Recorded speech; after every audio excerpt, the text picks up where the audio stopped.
Hi guys, I am Swapnaja Sharma and welcome back to my channel. तो जो ये भी सेबी का सेव रिटेलर्स वाला जो फ्रेमवर्क आया है, first of all I really welcome their move कि उन्होंने 1 एक्सपायरी पर वीक रखी है। एंड यस, बहुत उसके चांसेस है कि वो निफ्टी की एनएसए की तरफ से निफ्टी की एक्सपायरी हो, but I really pray for bank Nifty expiry, weekly bank Nifty expiry. So let's see कि वो क्या होता है। आप मुझे कमेंट सेक्शन में ज़रूर बताना कि आपको निफ्टी की एक्सपायरी चाहिए या बैंक निफ्टी की वीकली एक्सपायरी चाहिए।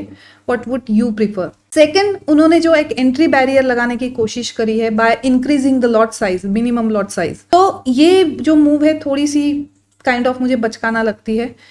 क्योंकि फर्स्ट ऑफ ऑल जो पहले एक रिटेलर आता भी था मार्केट में, एक सीखने के हिसाब से भी आता था, जरूरी नहीं कि हर कोई गैम्बल करने के लिए आए, सीखने के हिसाब से आता था।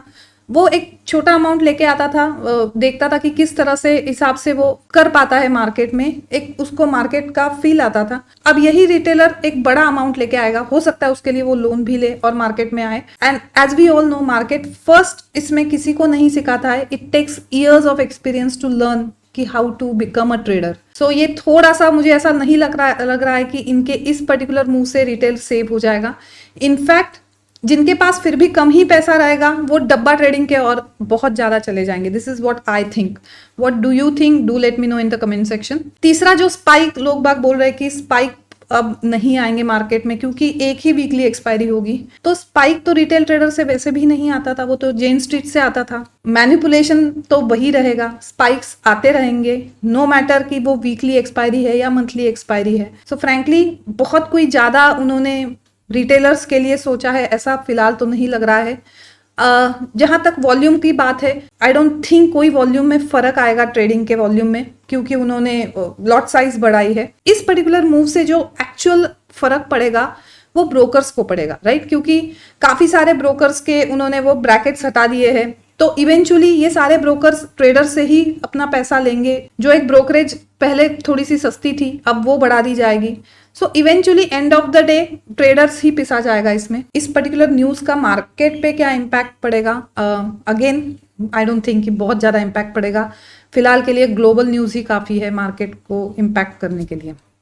सो लेट्स सी, कल निफ्टी की एक्सपायरी भी है तो क्या लेवल्स निकल के आते हैं। Let's dive in. Alright, so as usual this is Nifty and इस पर्टिकुलर लेवल पे एक बाइंग जोन बना हुआ था और मंडे को मार्केट यहीं पे शुरू हुआ था। एक लग रहा था कि हो सकता है जो एक रिट्रेसमेंट ड्यू है फ्रॉम दिस पर्टिकुलर मूव, ये रिट्रेसमेंट आ जाए इस बाइंग जोन से, बट अगेन बहुत कुछ उसका मूड नहीं था वो रिट्रेसमेंट देने का।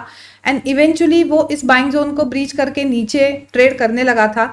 आफ्टर कंसोलिडेशन एक स्पाइक ऊपर, एंड अगेन जो अब ये एक सपोर्ट बनना चाहिए था विच इज 25,828, वो एक रेजिस्टेंस बना और फिलहाल मार्केट उसी के नीचे है। So this is actually sign कि अब यहां से मार्केट नीचे बिल्कुल या तो ओपन हो सकता है या और थोड़ा सा जा सकता है। डेफिनेटली ये एज अ सपोर्ट जो एक्ट होना चाहिए था वो कहीं ना कहीं फेल कर गया था। So for Nifty now next support जो बन के आ रहा है वो 25,485 के आसपास आ रहा है। कल प्रोबेबिलिटी ऑफकोर्स हाई है कि गैप डाउन ओपनिंग हो। सो अगेन ये पर्टिकुलर लेवल पे गैप डाउन ओपनिंग होती है। एज वी ऑल नो, ये लास्ट टू लास्ट फ्राइडे का ये लो है जो एक पैनिक लो आया था। यहाँ से एक बाइंग एक्चुअली अच्छी बनी है, यहाँ पे भी हम देख सकते हैं कि बाइंग आई है। फिर वो लो जो पैनिक आया था इसी पर्टिकुलर लेवल से सपोर्ट लेके फिर ऊपर हमने नए एटीएच बनते हुए देखे थे। सो अगर निफ्टी कल इस पर्टिकुलर लेवल के आसपास ओपन होता है, नीड टू सी कि कितना सपोर्ट ले रहा है, and candles will tell you कि उस पर्टिकुलर लेवल को वो रिस्पेक्ट कर रहा है कि नहीं कर रहा है। As we can see over here in these 2 candles जो इस पर्टिकुलर सपोर्ट के ऊपर थे, ये जो दो ग्रीन कैंडल है, सर्टनली बिल्कुल एक भी कैंडल ये नहीं सजेस्ट कर रहा था कि ये इस पर्टिकुलर लेवल से सपोर्ट ले रहा है। एंड इवेंचुअली वो नीचे आ गया अच्छा खासा, और फिर वही जो है एक जो सपोर्ट लेवल है वो रेजिस्टेंस बन गई, right? So in that case again अगर इस पर्टिकुलर लेवल के पास आता है तो यहां से एक बाइंग एक्सपेक्टेड है। बट द थिंग इज कि वो कैंडल्स आपको बता देगी कि weather it is respecting that level और नॉट। हम अगर थोड़ा सा ऑप्शन का डेटा देखें, और यहाँ पे पहले हम ये बाइंग जोन हटाते हैं, यहाँ पे जो है अब बेसिकली 25,812 के आसपास अब एक सेलिंग जोन हो गया है। And again this is the buying zone. ये सारी लेवल जो है ऑलरेडी मार्क है। ऑप्शन का अगर हम डेटा देखें एज वी कैन सी 26,000 पे मेगा कॉल राइटर्स है और सपोर्ट जो आ रहा है कहीं ना कहीं 25,600 एंड 25,500 के आसपास आ रहा है, मतलब एक बेस समझ में आ रहा है यहाँ पे। So on 15 minute time frame 25,500 मतलब दिस पर्टिकुलर लेवल अराउंड, ये जो हमारा ग्रीन जोन यहाँ पे बना है, बाइंग जोन बना है। सो यहाँ से देखेंगे कि एक हमको जो एक रिट्रेसमेंट चाहिए, एक शॉर्ट कवरिंग चाहिए, वो इस लेवल से आ रही है या नहीं आ रही है। Okay, and again as I said candles will tell you whether it is respecting that level और नॉट। सो यहाँ पे अगर शॉर्ट हो तो एक बारी प्रॉफिट बुक कर लेना। As far as bank Nifty is concern, basically bank Nifty की एक्सपायरी थी और यहाँ पे एक बाइंग जोन बना हुआ था और बहुत कुछ उसमें मूव आई नहीं है, इसी पर्टिकुलर लेवल के इसी बाइंग जोन में बेसिकली वो रहा है, एक बहुत टाइट रेंज में रहा है। बैंक निफ्टी की एक्सपायरी वैसे बहुत अच्छी गई है एंड पिछले 3 दिनों से अगर आप देखोगे तो वो डायरेक्शनल, इंट्राडे अगर हम देखेंगे तो सिर्फ और सिर्फ डायरेक्शनल मूव्स ही मिल रहे हैं ऑप्शन सेलिंग के लिए। इस दिन भी मैं अपने मिंटीज के साथ डायरेक्शनल कॉल में ही शॉर्ट थी और ये पर्टिकुलर मूव जो है पूरी कैप्चर उसी से हुई है और उसके बाद खैर मार्केट कहीं नहीं गया, इवेंचुअली इसी बाइंग जोन में रहा है। थोड़े से हम लेवल एडजस्ट करते हैं, या these are all the levels now. ये बाइंग जोन अभी भी है, ऑल्दो गैप डाउन ओपनिंग मिलेगी तो 52,285 के आसपास एक buying zone, next buying zone बना है।